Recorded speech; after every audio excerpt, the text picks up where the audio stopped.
Welcome to another daily dose of nicotine meditation. It's my 31st birthday today. Although in some ways it does feel like my first birthday because I changed my name at the end of last year. So this is my first birthday being my true self. On paper. Today is day 7.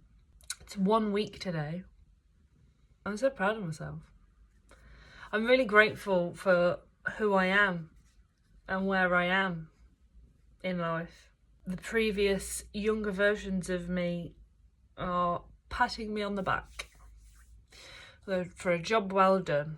There's been versions of me that couldn't see a way out of addiction, of cocaine use. There's been versions of me that haven't seen the light at the end of a depressing tunnel. There's been versions of me that didn't think I'd live to see 30.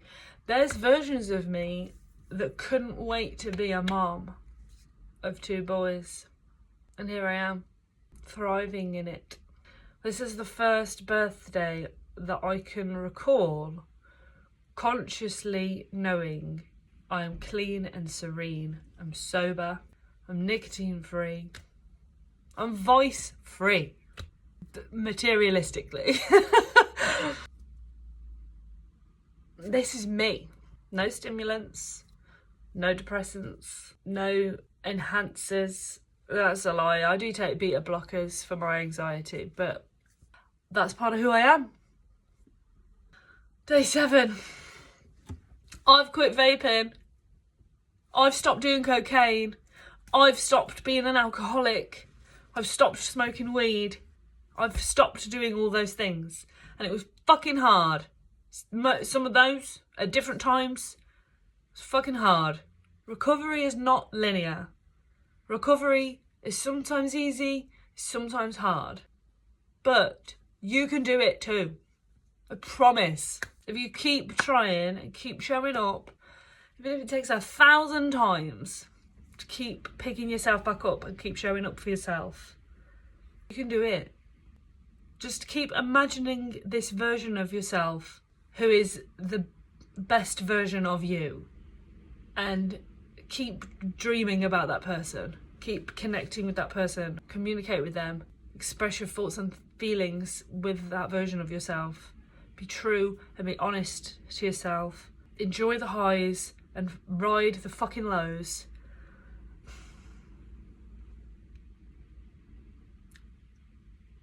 Should we get on with it? July the 2nd. When I look at it, I make many decisions every day. Habits help me decide certain things quickly without much thought. I brush my teeth, a good habit.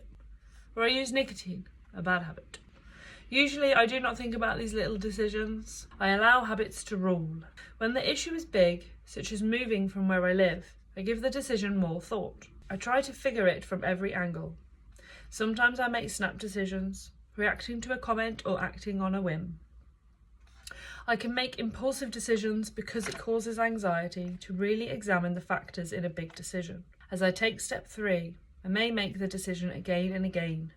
Maybe one time I impulsively turn my will and life over during a time of crisis. Another time I may not see the result I want right away, so I take back the controls and stir things up. Addiction and recovery are controlled so much by the state of your mental health, your anxiety, the shame you carry, the lack of pride you have in yourself. And if I haven't already said anxiety, man. My relationship with anxiety over the last 2 years has been so enlightening. I had a crisis a couple of years ago and was diagnosed with chronic anxiety. And for the first year, I was like, yeah, sure, whatever.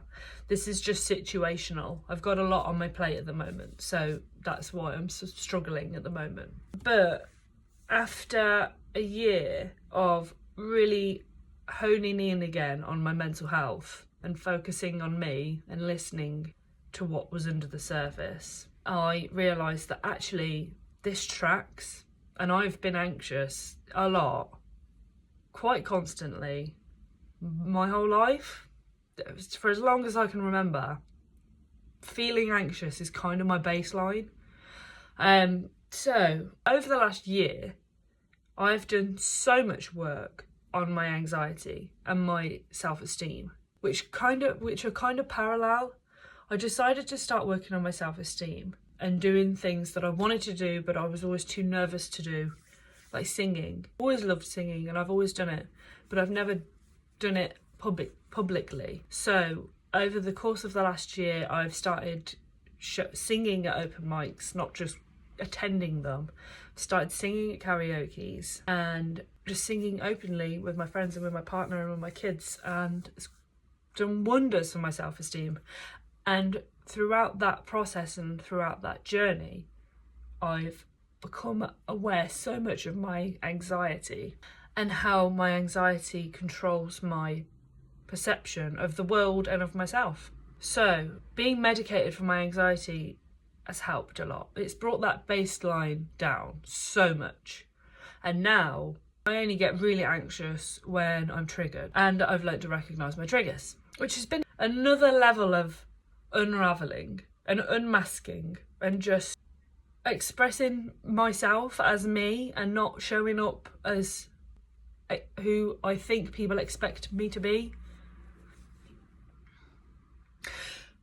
So anyway, the point I'm making is, if you're trying to get clean or trying to get sober or stop smoking, if you're trying to drop a vice and you're really struggling, don't blame yourself. It's not entirely on you. I don't know how to word that.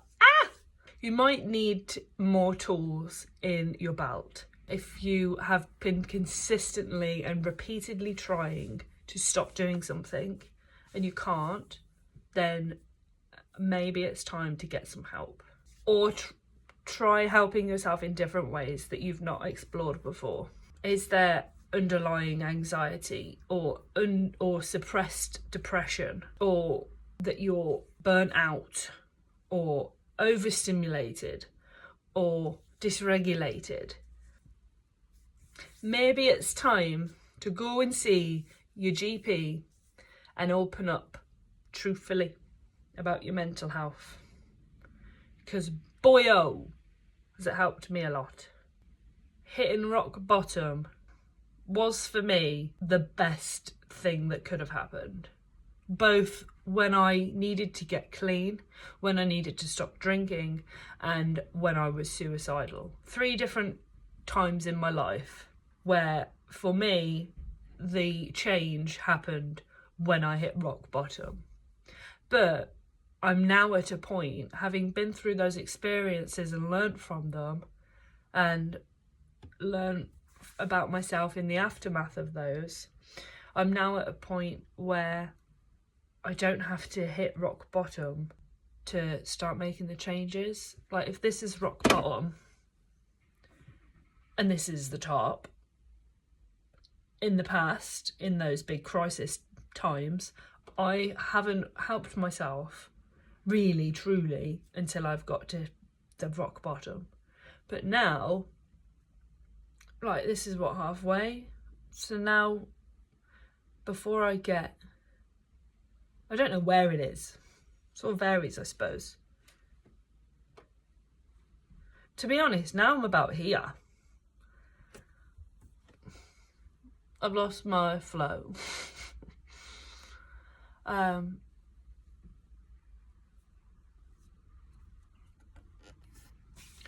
Nowadays, because I know my boundaries, I know more of my triggers, I know my principles and morals, I know me better than anybody else. And I mean, I've learned so many techniques, a really solid support network of friends, which is something I didn't have before. Finding some good friends is beautiful. I won't preach. I'm not a sort of person to try and shove any religion down your throat.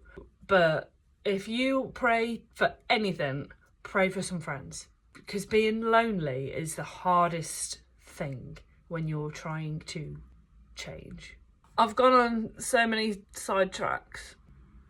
I'm so proud of where I am and where I'm going. And I'm going to leave it there because I could just talk and talk.